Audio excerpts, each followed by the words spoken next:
thank you for coming. This is, for some of you, this is class. This is experimental storytelling. For others of you, this is an introduction to Texas Immersive, which is a new specialization that Stan Richards School of Advertising and PR is launching October 22nd. The applications will be open for a November 26th deadline for students to go through a specialization on immersive, which is a combination of audience, storytelling, and emerging technology, sprinkled with a little bit of innovation because I'm head of innovation, so you gotta learn those hard skills. The panel today is called Understanding Immersive, and we have guests with us today, Alyssa Wallace, Senior VP of Publishing for MWM Interactive, which is Madison Wells Media. They're based out of Los Angeles. We have Brandon Padveen, who's the producer of War Remains. Raise your hand if you went and saw War Remains. So this should be a good conversation. He is associate producer at MWM Interactive. And then we have Jen Caddick, right? Caddick, producer of War Remains, head of production at Flight School Studio, which is based in Dallas. That's right, so we got a local Texan here, which is nice. I love seeing LA and Texas, California and Texas working together, my two favorite states, since I've lived in both. So we're gonna show a quick video, and then we'll bring the panelists on and have a conversation, and then I'll open it up for Q&A at the end. Y'all ready? Good, let's go.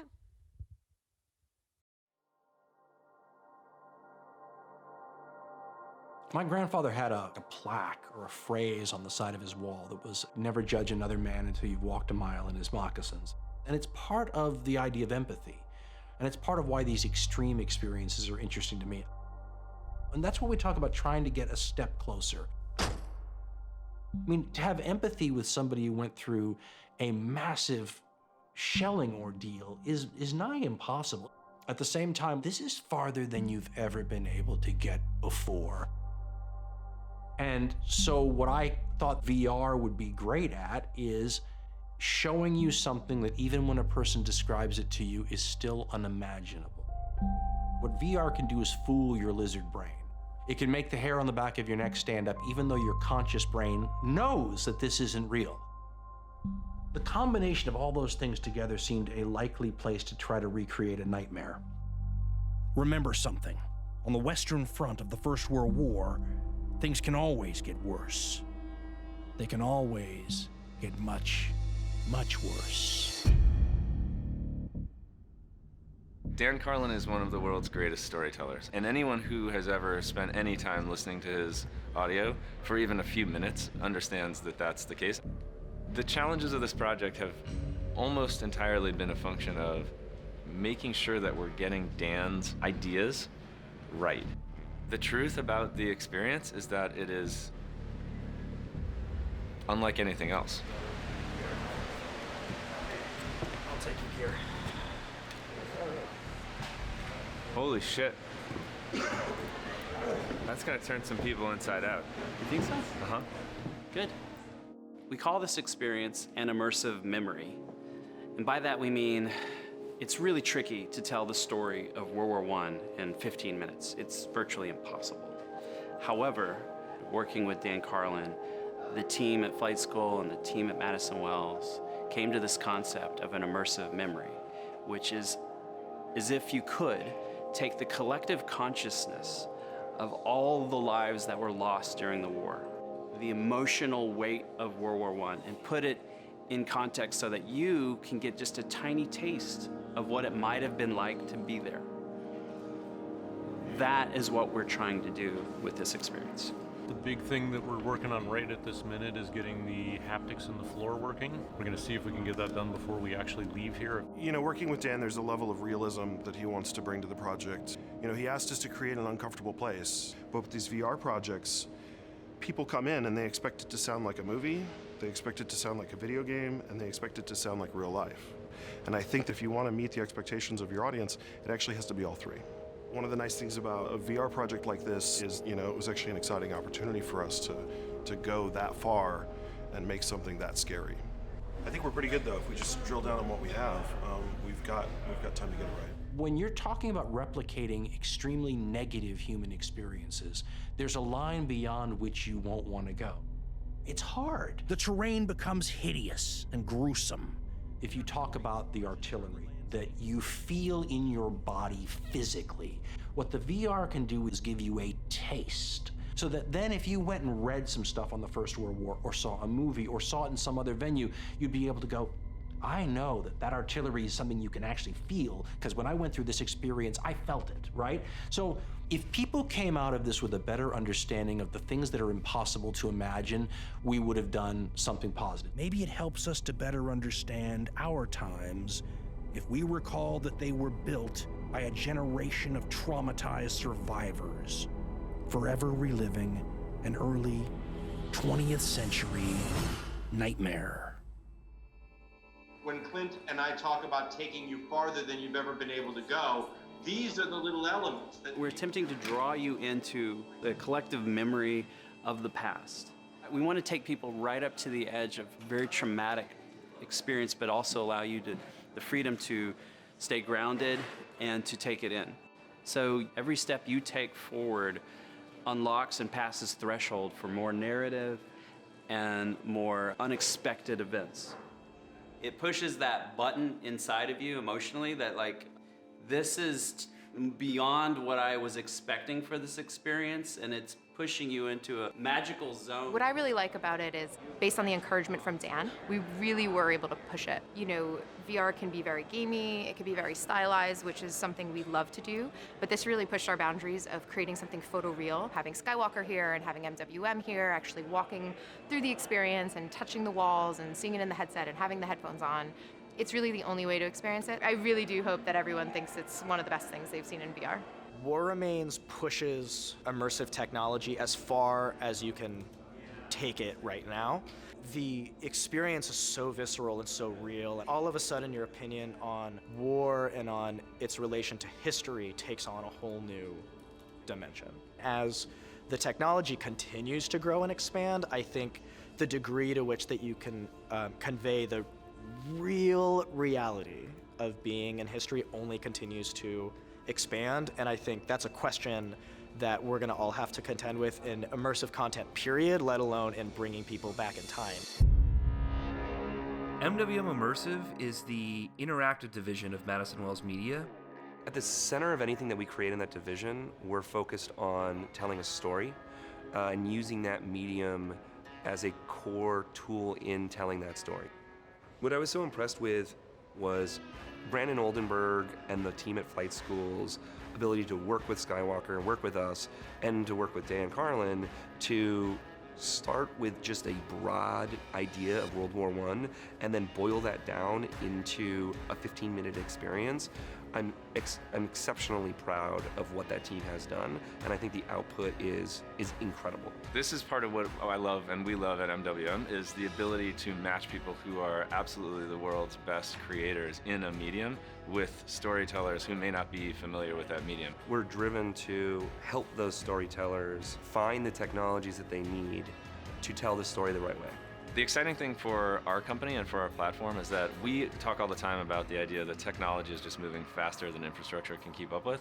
And to us, that gives us an opportunity to not have to have everything exactly right now, but to be able to grow and build with it as technology changes. As interactive narrative storytelling evolves, MWM and the MWMI team will be the place, we hope, where creators come to be able to build and tell those stories to a bigger and bigger audience using whatever methods are available through time.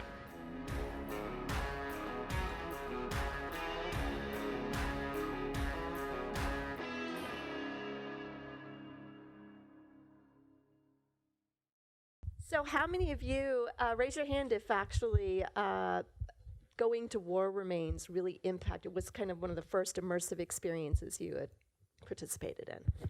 Yeah, a lot of you. And how many of you, or a couple of you, that actually it really freaked you out a little bit, correct? Yeah. So I think when I watched this video, and you've done your job, you've really been able to impact the audience in identifying with World War I and seeing what that type of battlefield is like. It's pretty amazing. So I'm going to jump right into these questions because it really relates to how we've been laying out experimental storytelling. I'm going to start with you, Alyssa. Can you tell us what MWM immersive, or do you call it interactive? We just changed the name to MWM Interactive. Interactive, okay. Can we start there? Why did you change it from immersive to interactive? When the company, when our division was formed, it was purely for VR experiences. And so the immersive language was applicable, and that's how companies are referred to who are in that space in VR entertainment. And so within the last year, the mission for the company, or for our division rather, has changed to include PC and console games. And so we wanted to broaden that. We will still be making VR experiences, but wanted to broaden that to include those. So it's now MWM Interactive. Yeah, I find that fascinating that y'all are figuring out words. We're figuring out words. The Television Academy is trying to. I don't know if you know if the peer group on interactive just changed to new media. It's like we're all struggling with really trying to define this convergence of media to create experience, and it'll be interesting to see what will happen in the next couple of years as to which words. Maybe they're all. I think in the end they all just kind of relate to the same thing. So how does MWM Interactive, how does it fit into the larger MWM ecosystem? Because I do believe there's other divisions. Yes, so MWM stands for Madison Wells Media, and the company has been around in one form or another for a number of years, previously as a film and entertainment studio called Odd Lot. And Gigi Pritzker, who's our CEO and founder, was making films, and then when she met Clint Kisker, who you saw up on the screen just now, they formed Madison Wells Media. And the way they structured the company was along the lines that each division would have a business lead and a creative lead, and there are 4 divisions that are sharing by design across the, so we talked a lot about transmedia, and so sharing content across the different divisions. And the 4 divisions are our interactive group, film and television is one, live theater. So it's called Live, but it's for Broadway. We are an investor in Hadestown, which won the Tony for Best Musical last year. And then we have a group called Universe, so MWM Universe.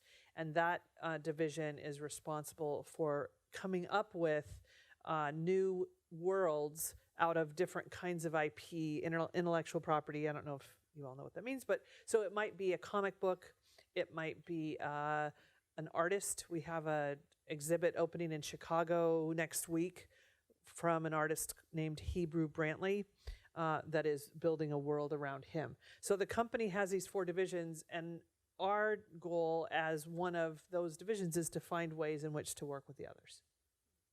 And so you are a senior VP of publishing for MWM Interactive. Can you explain to students who are always looking for careers, what is that, and how did you get to this role? Oh my God! Well, I'm going to ask each of you this question as I ask you a first question. 30-second version of that, because that is a super long story that I usually talk for an hour about. So, publishing in a video game company refers to the business of video games.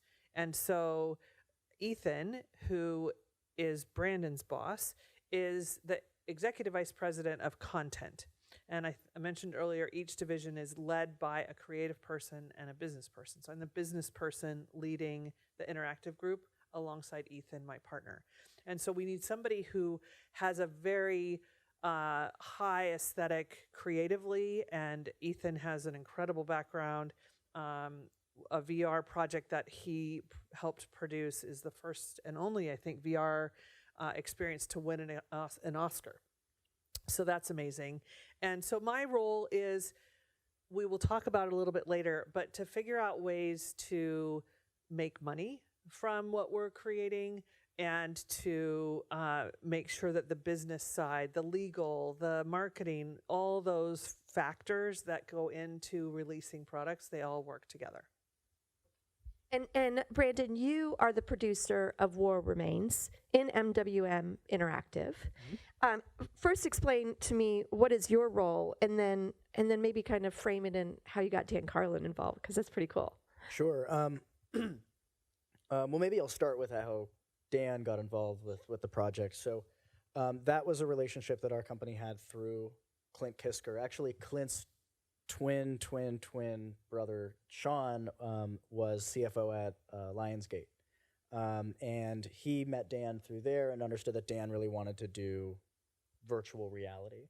And at this time, a lot of people were talking about doing virtual reality, but very few people were, as fortunate as we were to actually get to try some like really AAA stuff like this. So Dan and Clint built a relationship, and sort of in that process, I'm a Dan Carlin uber fan. And so obviously all of us in the company know the material, but Dan and I were able to kind of build a certain kind of special relationship, and we can really communicate. And then just slowly as the project evolved, and frankly, as I was growing in the company, I was fortunate that my bosses, like Ethan, gave me a little more room to start really developing the material with Dan. So the way that I see at least my role on the project as a representative for MWM, so this is a huge team effort, and there's lots of people like, Jen and her whole team who are, carrying a lot of the load, but it's almost like the project is on like a teeter-totter, right?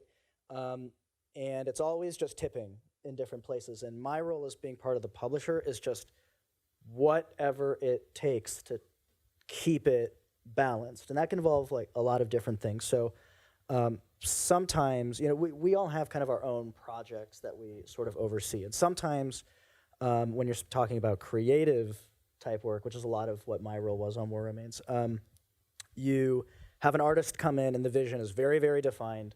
And then all you really need to do there is sort of produce, right? Kind of whatever it takes to get the project across the finish line. And that can involve all sorts of crazy things. That can involve, for example, driving Dan Carlin at 2 o'clock in the morning from an airport to Skywalker Ranch in the middle of nowhere.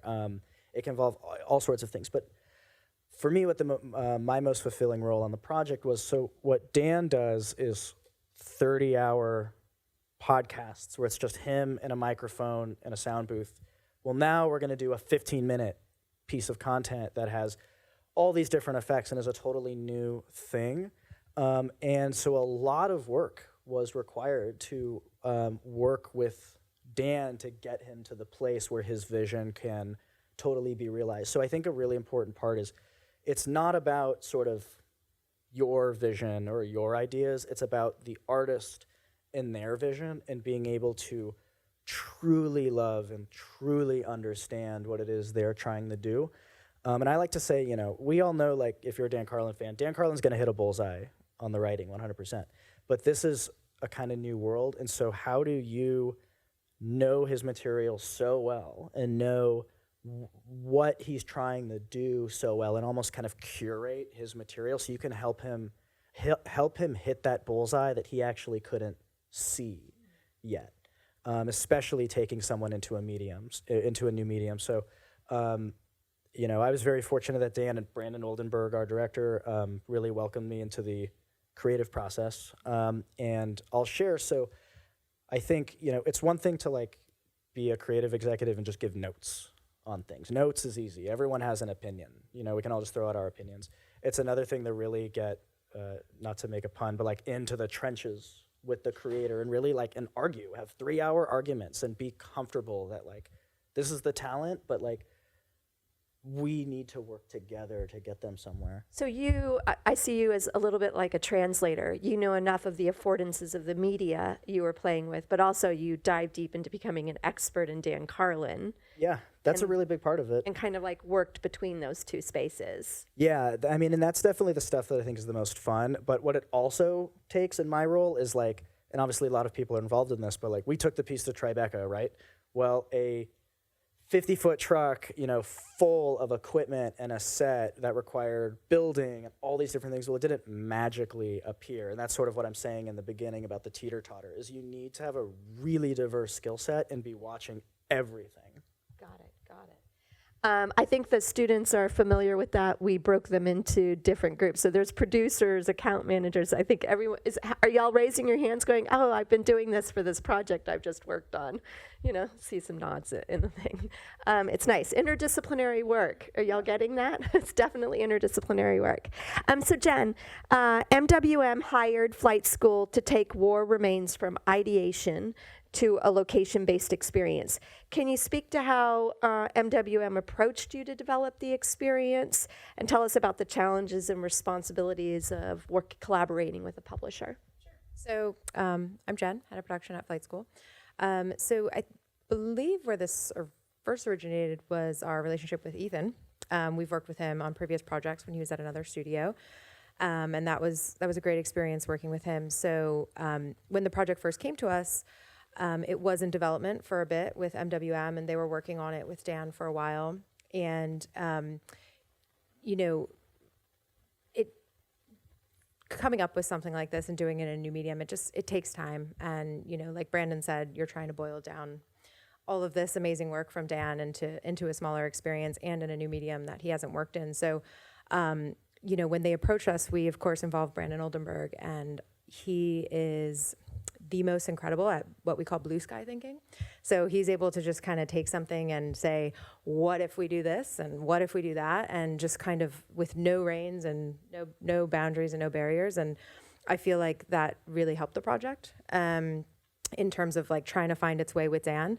Not to say we nailed it the first time. I think we had a couple of different explorations and which we may get into more along the way. But what Flight School is great at is we have, Brandon on one side, who is just this, incredible creative mind.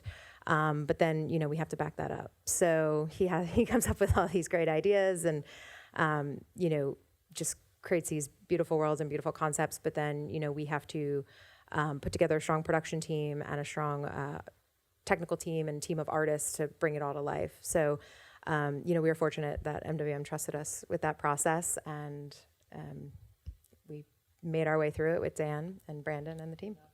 Yeah.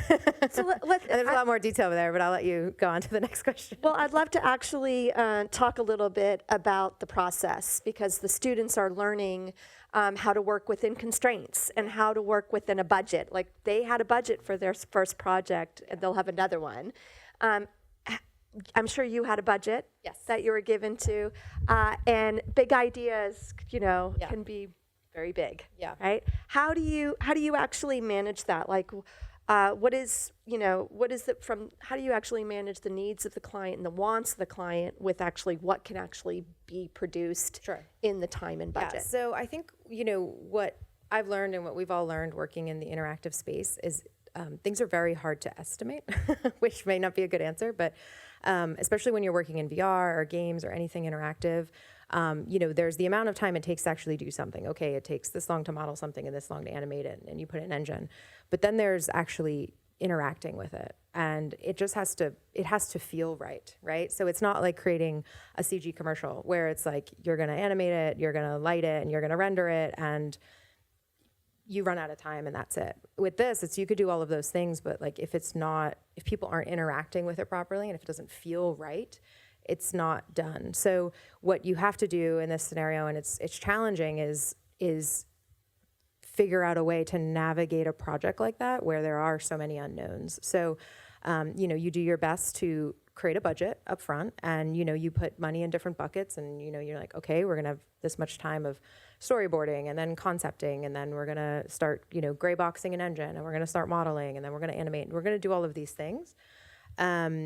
But you have to give yourself milestones along the way to kind of stop and reassess. And, whether that be a prototype phase. Okay, we tested, these 10 things that we wanted to prove out and see in this phase.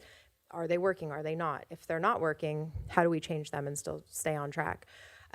So I think it's less about, we only bid 20 days of animation and now this is 25. You know, at the end of the day, it's one budget, and you have to be able to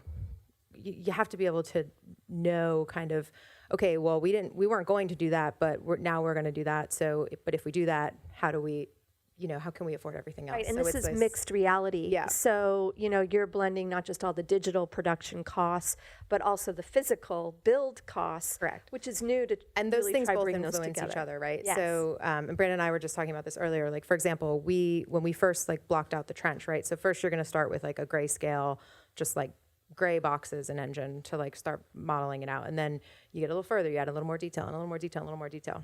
And we were pretty far along in this process of like having the basic trench layout modeled.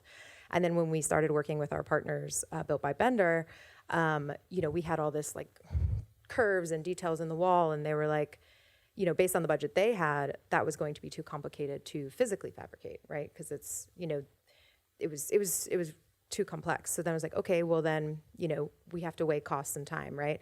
So who's gonna absorb that change? Is it they have to figure out a way to fabricate it and spend money there, or we take a step back in our process and simplify so that they can fabricate it to match? We ended up changing on our end because changing it in CG was easier than trying to build these complicated walls. So there's things like that will change along the way. You know, we weren't expecting that, but with the right budget and schedule, you're able to absorb those changes and accommodate those changes. And you have multiple partners all working together.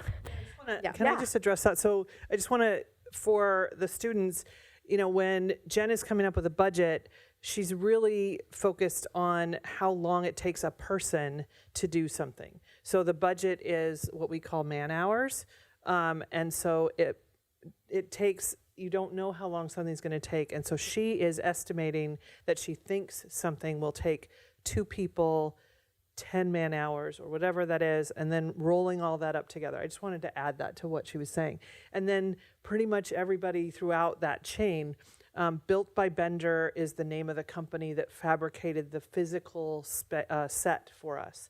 And then there was another group that we brought into Austin to create the rest of everything around that.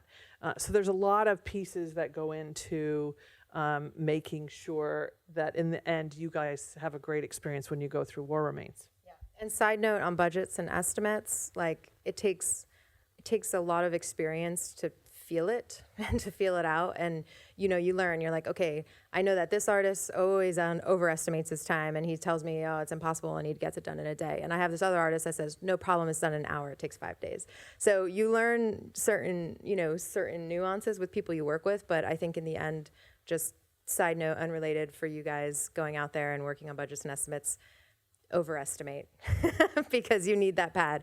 Things will go wrong, especially in technology. Like you're like, oh, of course, that only takes an hour to do. It's going to take 6 hours. Like it just will. Something will not go right. So can I add to that again? Yeah, I think there's a lot of account planners probably in here, so they're probably very curious about the business side. I started out in advertising as an account planner. So the thing I was going to add is, if you are creating a experience, a game, a project, what happens when people are starting out is that you budget for that experience and you stop there. Yeah.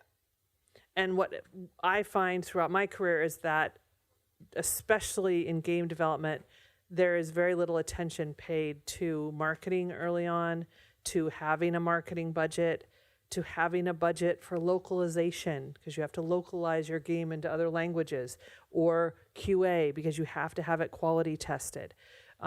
To get ratings, if it's going out to the public, it has to have an ESRB rating. So there's all these factors that a lot of times developers are very myopic about just the thing, and I just want to say there are all these other pieces that go around it to support it and make it successful.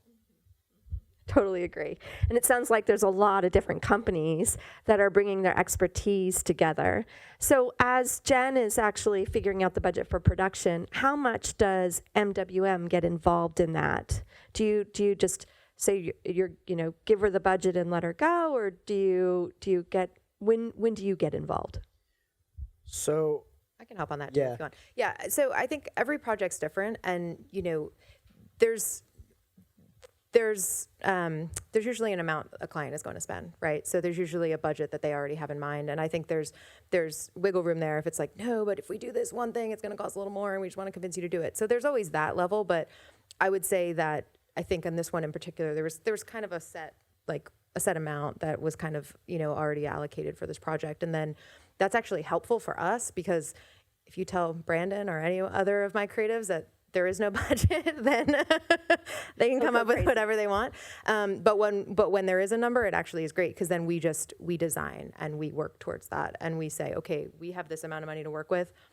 That's it. Like we have to figure out what's going to work within that. So that's actually, we love backing into a number as it's referred to. So how close is the end product to the original idea with this example? So the answer is I think the simplest answer is that it's pretty close, but it's very close. But you have to understand that before the thing that really became War Remains and like that kernel, you can draw, I think, a pretty clear line.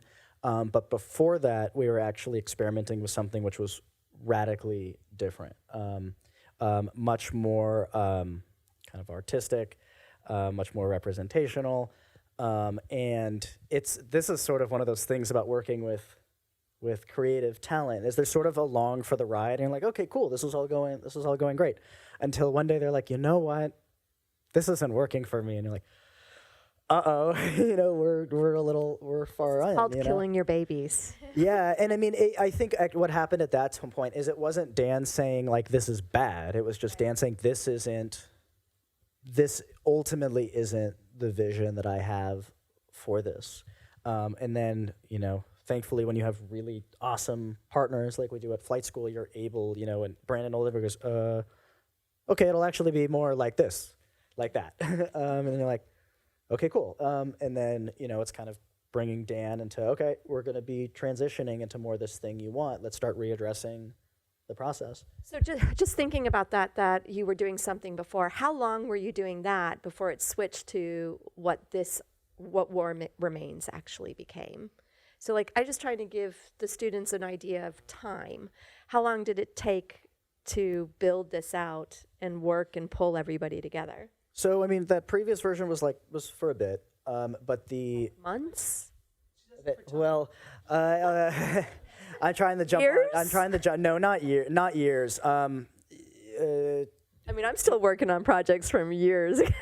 I think the actual answer is maybe a bit too long before we all kind of realized, like, oh, this isn't like in line with what he's doing. The actual a couple months. A couple months we were sort of moving in one certain direction, and then realized we basically had to upend the whole thing. But I think that the helpful answer is once we all sort of came back into a room with Dan and recognized, okay, this is the path, like very quickly, I think we all kind of rallied around that new idea. And my answers are vague because like I see the development of War Remains truly beginning when we sort of reconvened. And that's not like wasted time necessarily. I'm saying too long, but I mean, creativity all builds on itself, as all of you definitely know, and so much of that stuff, even if it went away, like the vestiges of it are still in the new build.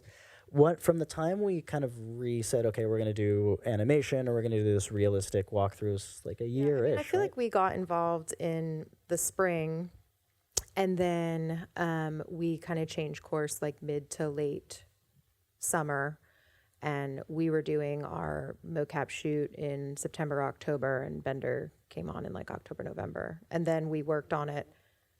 Oh yeah, I'll get into that. And then, and we were in Tribeca in April. Yes. Was Tribeca in April? Yeah. So about a full year of production. Yeah, just about. We were, and we were in talks. Yeah, so I would say it was a year. A year from like when Flight School and MWM started working together. And I know MWM put in time on it before that, just development on their end, but we were on it for about a year. And how often did y'all work together? Is this like a weekly thing? I'm just trying to get students to understand the process of how often you came together but I versus would worked say on your own. It would almost be daily in a lot of ways. There's different periods of time, right? There's the creative time where we may be jamming every day or working on a script and bouncing things and in a rush to get things to Dan or on the phone with Dan. And then there's times where it's like, okay, we have a plan, everyone's agreed, we need to just go work. So there's not a lot of interaction during those times where I'm like, okay, we have to build something to actually show you now. Those are longer stretches, but I mean, it was definitely a collaborative process. It wasn't like we just were off doing our own thing for any long period of time. But as far as like the script and actually, I mean, what is the thing about? I'd say Dan, Brandon Oldenburg, and I spoke every day, and if not every day, then every couple of days. And these are like long, extensive conversations because the process would basically be Dan would go to the booth and like Brandon O and I would have said, we kind of need you to talk about this. We need you to kind of talk about this. And Dan, being Dan Carlin, comes back with, a giant pile of material and it's all amazing, but okay, this needs to start being cut down. And so, that's an enormous amount of work. And so Brandon O and I were spending a lot of time shaping it down, building the story and then passing it. And then passing it, and then right. Right. And Jen, how do you as head of production navigate changes within experimental immersive projects and teams? It sounds like there was a little bit of zigging and zagging. Did that change the team that you had first put on it? Yeah, it definitely did. So, which is why I saved my mocap story. So for, going back to what Brandon was saying about how we were working on something that was a little more stylized. It didn't have a ton of animation. It was a little more illustrative kind of moments of war. And, once Dan became more involved, he made it clear that he wanted it to be far more realistic than what we were proposing. And wanted everything animated and everything moving and everything, and we're like, well, that's expensive. So to animate humans, realistic human movement is tricky. So, our pivot there was to do motion capture. So basically we hired a stuntman actually, and we, plotted out all the different movements we wanted. So all the animation you see in the piece is actually by one guy. And he basically was on a big stage with a lot of padding and running around doing all those moves with the guns and jumping and falling, and he was incredible. So basically we're able to do that, spend a one-day shoot, get all of this data, and then we're able to go in and go through that data and Pixel-X, and then we're able to take that data, apply it to our rig, and have all that animation. So that was a pivot, and it was a way that we were able to answer Dan's request. It was an unexpected kind of shift in budget and shift in team, but we were able to make it work because it was definitely a more affordable solution, and frankly, it got us great quality animation for the soldiers. Yeah.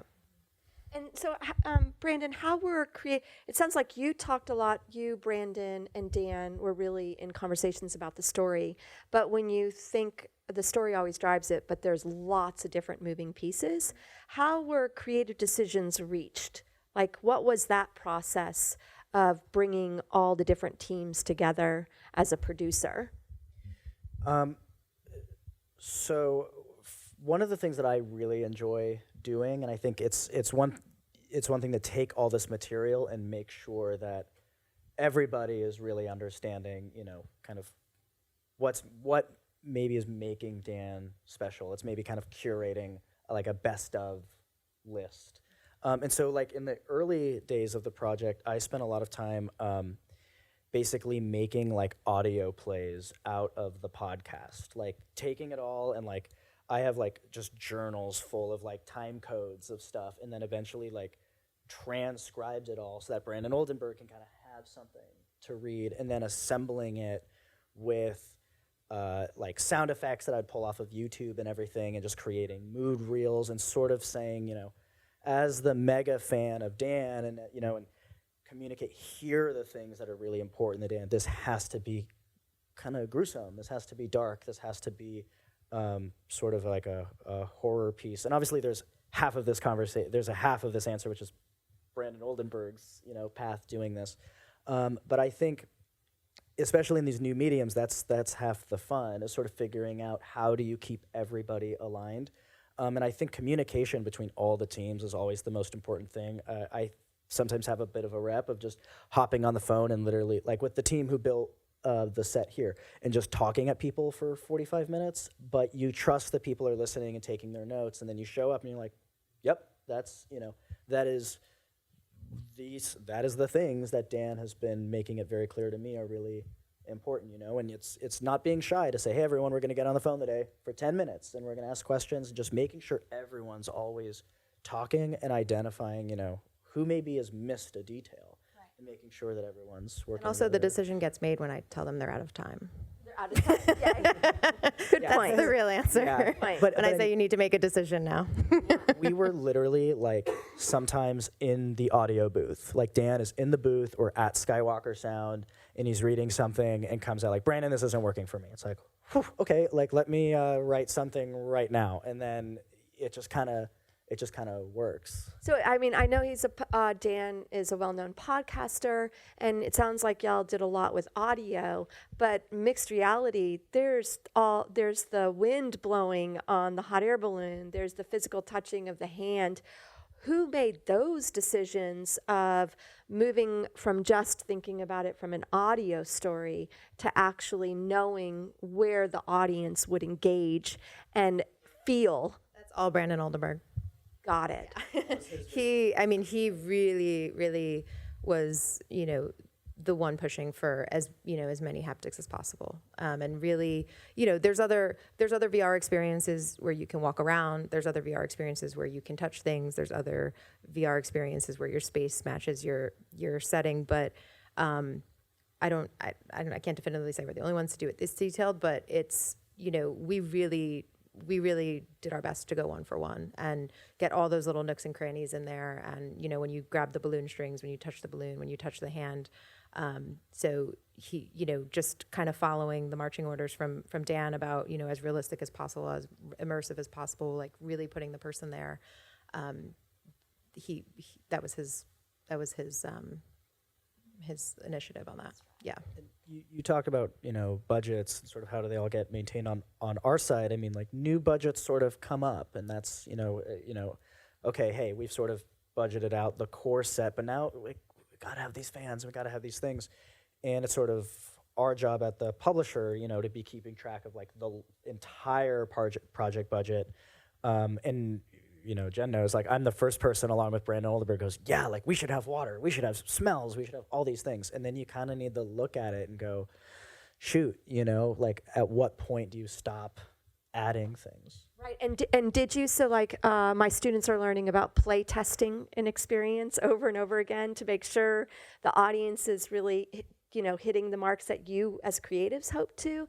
Did you find that as you playtested the experience, you let go of things or you added things? Yeah, so the video you watched was actually filmed in our studio in Dallas, and we were fortunate enough to be able to clear out enough space in our studio to set up the trench in our space, which was, I don't know how we would have done it otherwise if we had to drive to another location. It was literally just right next to our desk. So, we were fortunate enough to be building as we were working and just playing through it at all times. So, while we're working on it, we're of course going through it, but you always need fresh people to go through it. So, even in the beginning when you all raised your hand and talked about how moved you were by it, it's so great for me to see because I'm so close to it. I saw this when it started as gray cubes that I hope that that's the response to it at the end, and it's hard to know that that'll be the case. But yeah, back to playtesting. We kind of throughout our studio, we kind of have to save people throughout the process. So don't let them see it, so that we still have fresh people to go through it along the way. Because once somebody has done something and they've experienced it, then they have an expectation, or they know that this is there, they know that that is there. And for something like this, where you're actually walking through it and having to navigate your way through the set, and we have things moving and things shaking, exactly. We need to know how people will react in those scenarios. And also everybody's different. And, we tested it as much as we could, at our studio, but then we brought it to Tribeca in New York and saw a whole new set of people reacting to it. No idea. And we were, and it was a great ground for playtesting, because it was does somebody turn around? What happens if somebody turns around and tries to go back in the balloon or tries to go back in the bunker? What does that mean physically on set? What does that mean digitally in the build that we create? If you in VR and real-time content, like things can break when you go back to places you shouldn't be. So we have to build, stopgaps in for that. So it's endless. When you're putting someone in a space and guessing how they're going to react, you will never know until you just get enough people through it. And you then still will be surprised when somebody else goes through it and does something different. So after Tribeca, did you change things? We changed a couple things. We changed some physical things just based on how the technology was performing and how the headset was tracking. I'm not sure I think there's things probably still on the to-do list that we want to change that we haven't changed yet. Fortunately, nothing major. I think we were pretty successful in accounting for a bunch of things, but for example, we were just talking about the bunker door, that we might want to do something different with that digitally to prevent people from going backwards. So there's always something that you want to change as you see people experience it. One of actually like the largest changes that we saw running it out at Tribeca was, and Alyssa can speak to this, but we want people to be able to take this experience into their exhibition halls and museums, and to be a good partner in that, we have to make sure it's easy to run. We can't hand people some crazy contraption that only like a Google Tech can run. And so running it at Tribeca was a really it was a trial by fire. And so when we came back, we made a lot of changes that actually really simplified the calibration process and really quickened the speed at which people could get through and the ease of which it was to. I mean, now it's basically you press the blue button, you press the green button, you press the red button, and it works, which is awesome. Yeah. So let's actually, Alyssa, why does MWM Interactive take on a project like this? How do you ultimately judge the success of War Remains? You've had it at Tribeca, and then I believe you brought it here to Austin. It's the first city to try it out. Curious about that too. Okay, so when we decided to make War Remains, our mission for the MWM Immersive group was to push the boundaries of VR, and we were really all in on VR. And we didn't really know what that meant at that time, and there wasn't a call for this project. There was not a need for it to make money as much as there was a need for it to push boundaries and create an amazing experience that no one had seen before, which we accomplished. So after Tribeca, Brandon and his team started figuring out, well, where should we take it? What cities have the right, locations, and where can we take it? And Austin was one of the first ones that we considered, and we decided to have it here. So now what we're doing is we've invited a lot of people here, one of whom is here today, thank you very much, who may have an opportunity for us to take it elsewhere. So we may take it on a tour. We may have it available at a university for educational purposes. We may create another set so that it can go be at a museum and be on tour. Sometime in the first quarter of next year, we're coming out with a home version. So the one you all experienced is called an LBE for location-based experience.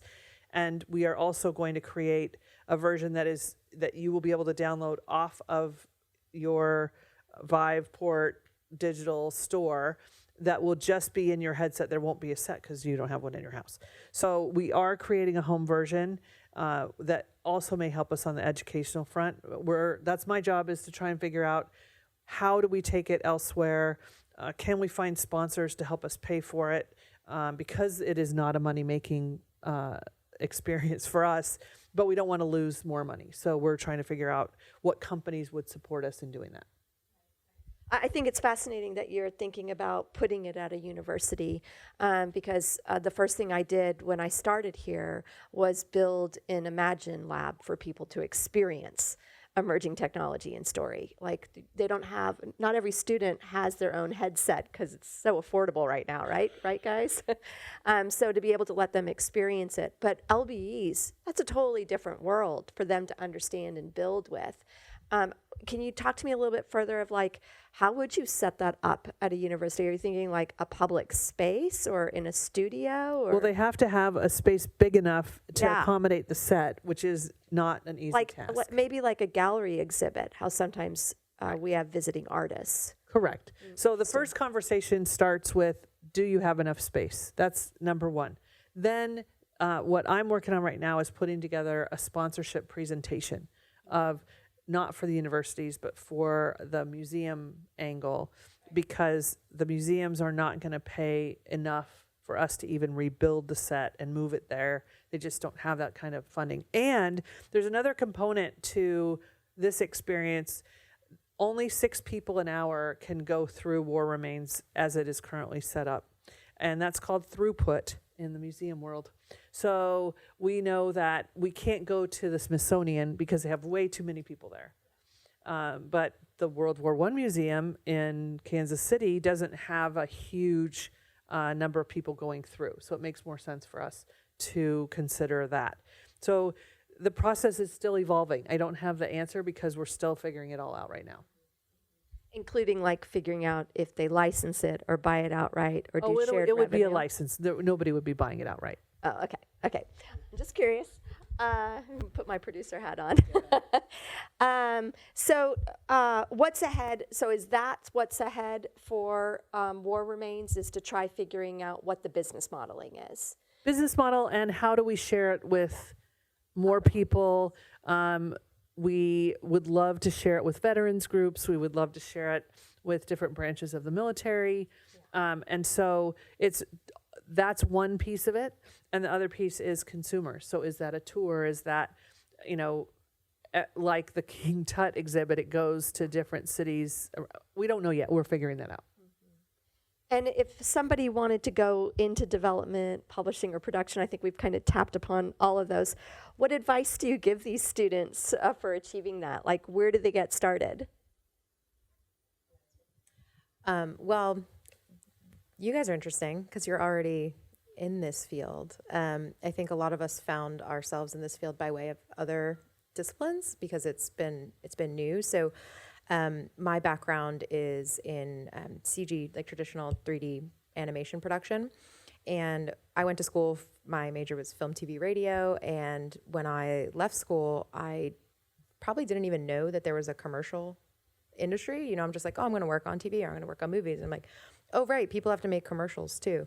So I actually started at a commercial studio and I started as a receptionist, which if I can give anyone sneaky advice, receptionist is an awesome first job.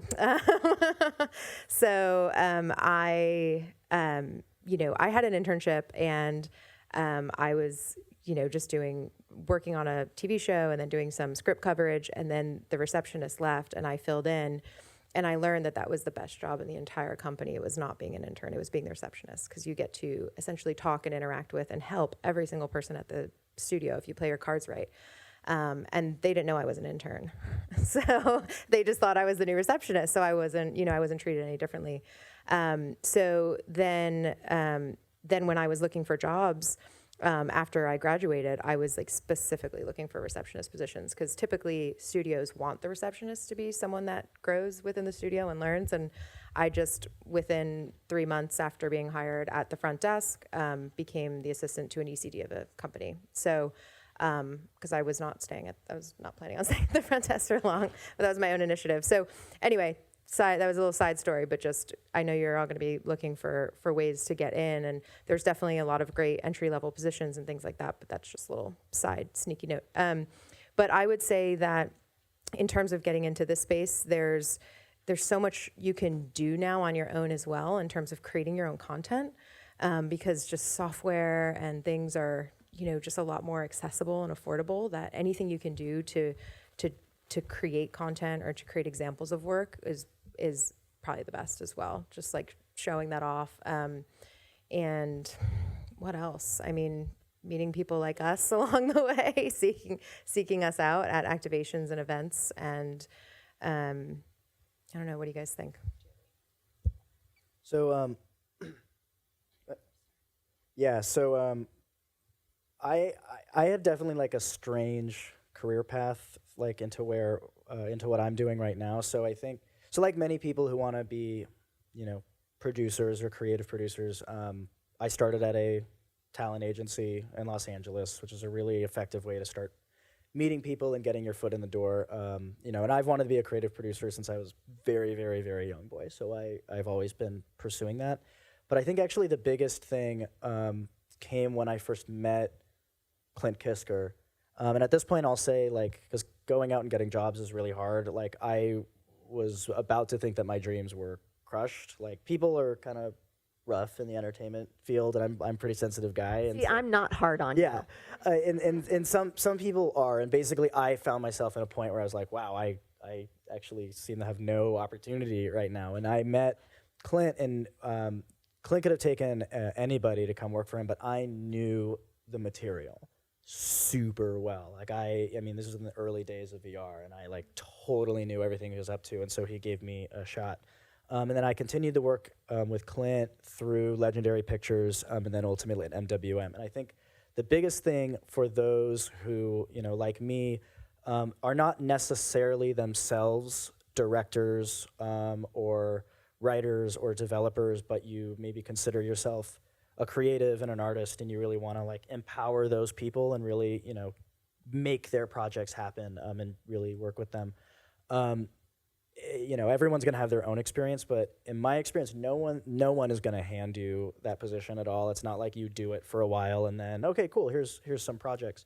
I independently, while working with Clint, basically created or found some artists and worked really hard with them to develop a series. It was my first series that I sold to Google, and it was just my own independent thing. And then based on that, I had a little more rope so that when the Dan Carlin thing started up, and I just, no one said, hey, Brandon, go build a relationship with Dan, or hey, Brandon, the creative, needs more work here. You just, and this is risky, you definitely need to be respectful of the folks around you and recognize people that have more experience. But I think a lot of it is you have to really trust that you're good at it, and just dive in and just start making deals happen and making projects happen, and be careful and make sure that your supervisors know what you're doing, and hopefully if you're fortunate like me, they'll support you in it. But I think that's the big thing. You need to just go out and find artists who you really believe in and who trust you to work with them, and just start making stuff happen. And I would say some sideways advice is, as you're growing in the field and you're young in the field, nothing is below you. Do everything. I'm head of production, and I will still get anyone coffee. I will still literally stay up all night and do whatever it takes, and it's just that's what people want to see. And to Brandon's point, it's, any promotion I've ever gotten in my career is because I was already doing the job for a while. And, you kind of have to, you don't just sit and oh, I've been doing this job for this many years, so I should just be given the next step. That's not how it works. It's you have to it's the dress for the job you want, right? It's you have to kind of already be showing that you're going to do that job, and then they'll be oh, you're already doing it, so here's the recognition of that. So I just think, like Brandon said, always be, reaching for the next thing, respectively, of course, not stepping on toes, of course. There's definitely hierarchy and things you need to be aware of, especially when you're working at a company, but don't just go for it. And a lot of, especially at smaller companies, Flight School's about 30 people, we have no shortage of needing people to do more, to take more on. So typically if somebody says hey, I'm really passionate about this one thing, can I own this thing? We're yes, please do it. We didn't even think of that, so it's find ways you can be helpful, find ways you can tackle new things, find things you're passionate about, pitch those things, and you may be pleasantly surprised what people will support you with.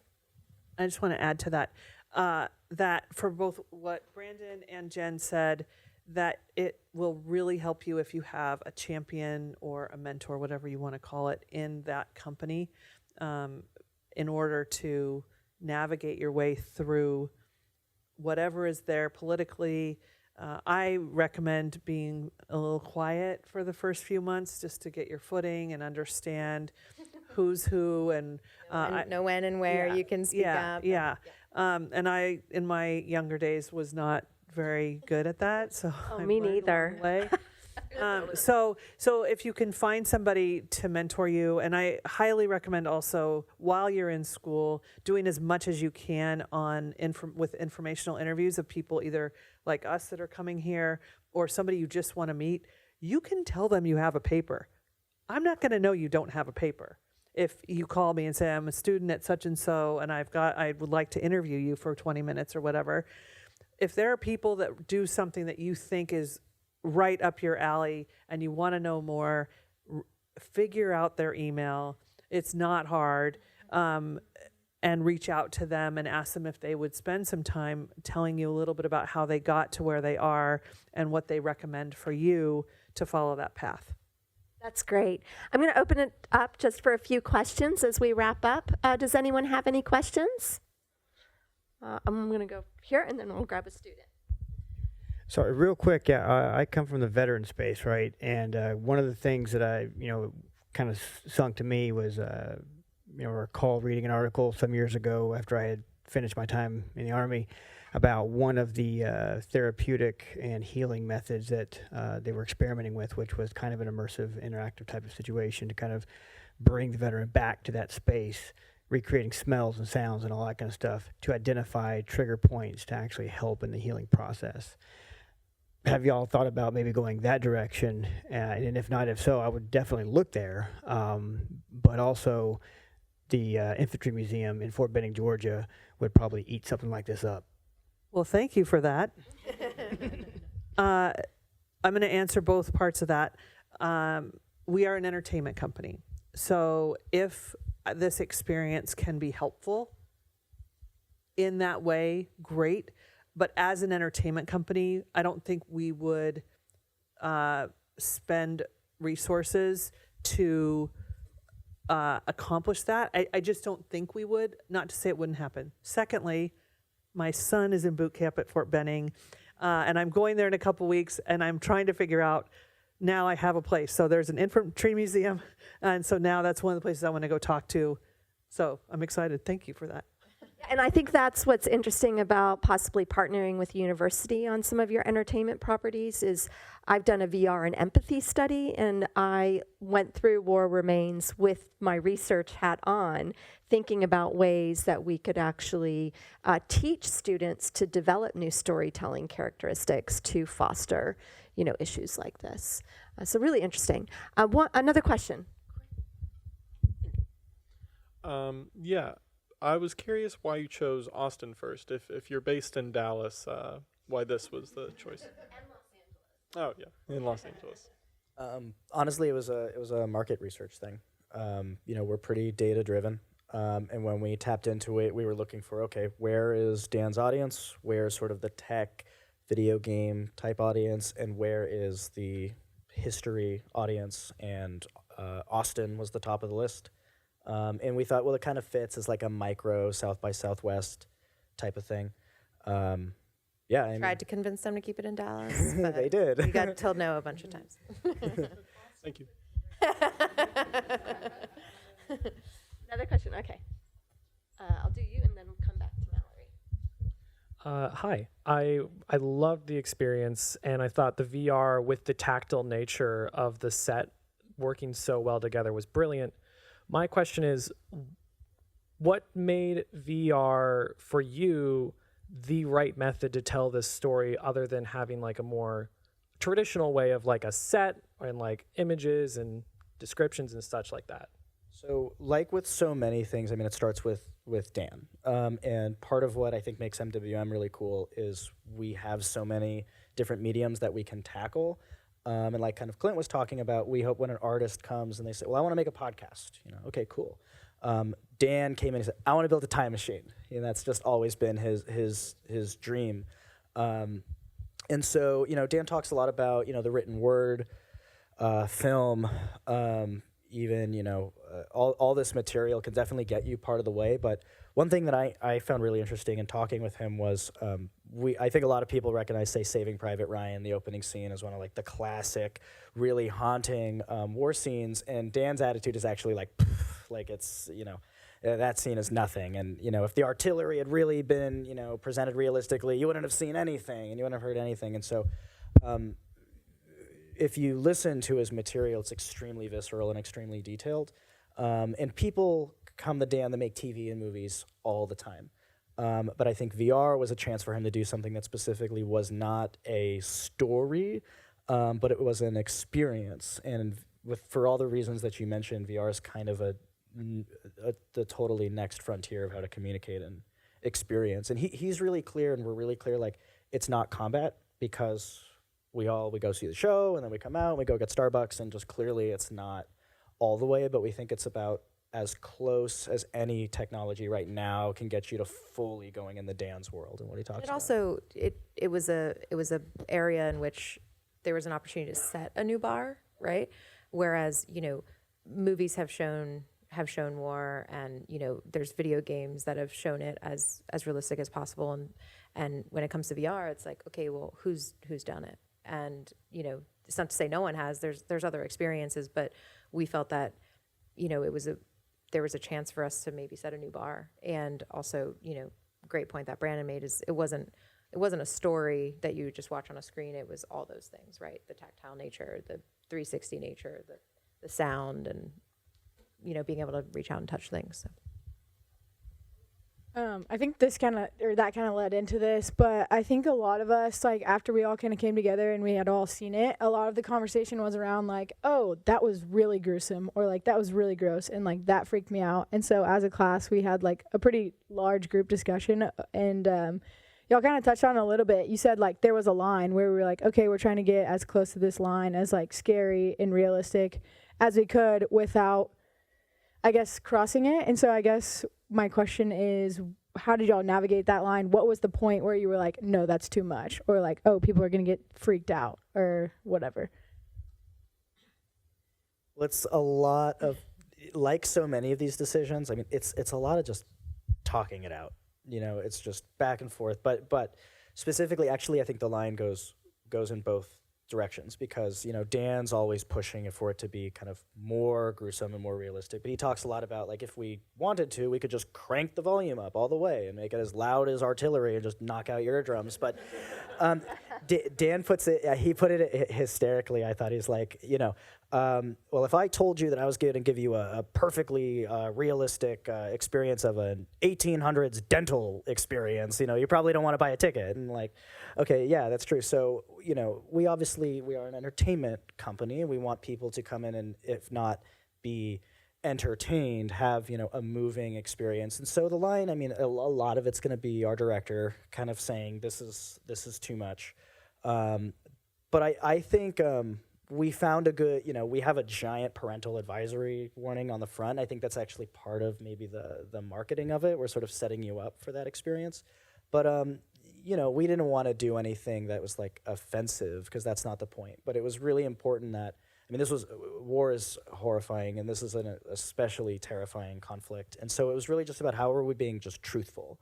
I think it's sort of, where's the honesty? Not shocking for, like, shocking's sake. And, like, there's a lot more we could have done to just be, like, really in your face and over the top. But there were certain things that, okay, we'll put that over there. You could go up and see it closer if you wanted to, but, that's not necessarily the point. Put some other things a little farther away, out of reach. So yeah, trying to get those moments in and hear that feedback from Dan and hear what he was pushing for, and, what people would really see, but not, there's no intention to go so over the top, even if the real situation was, worse. I like that you actually call it a memory too. Was it an immersive memory? Yeah, and I remember some of the sound. Maybe this was on purpose, but there was some sounds that actually felt like it was in a distance. Yeah. So when I heard you say memory, it made me think that you're not trying to push it over the top. You're trying to actually bring us back a little bit to nostalgia and identity of what that place and environment could be. This is really good. One last question, and then I think we need to wrap it up, because these students might need to get to their next class. I'm also a huge Dan Carlin fan, and sometimes his podcast, like, it's a multiple day thing because it takes so long to listen to one. how was the 15-minute deadline? How was that decided? Was that more of like a budget thing, or? 10. So, I mean, as an Uber fan, I mean, there's like, for me, when Dan and I are kind of in the room figuring out what are we going to talk about, there's a lot of those stories from Blueprint, like, well, we got to talk about this, we got to talk about that. And Dan's obviously down for, Dan either doesn't want his voice in it at all, which is an interesting thing, or, you know, he's down to tell the whole story. It was really Brandon Oldenburg's guidance who got us into the right place, and he was really good at kind of roping me back to, like, we don't need to share this part of the podcast or that part of the podcast. I mean, and Dan will tell you, like, if only we could make the thing 2 hours and 30 minutes, you know, but at what point are you spending, you know, $500 million on a crazy My deal? eyes would be blurry by that point, too. It's Good. Well, can we give a round of applause for Alyssa, Brandon, and Jen? Thank you so much.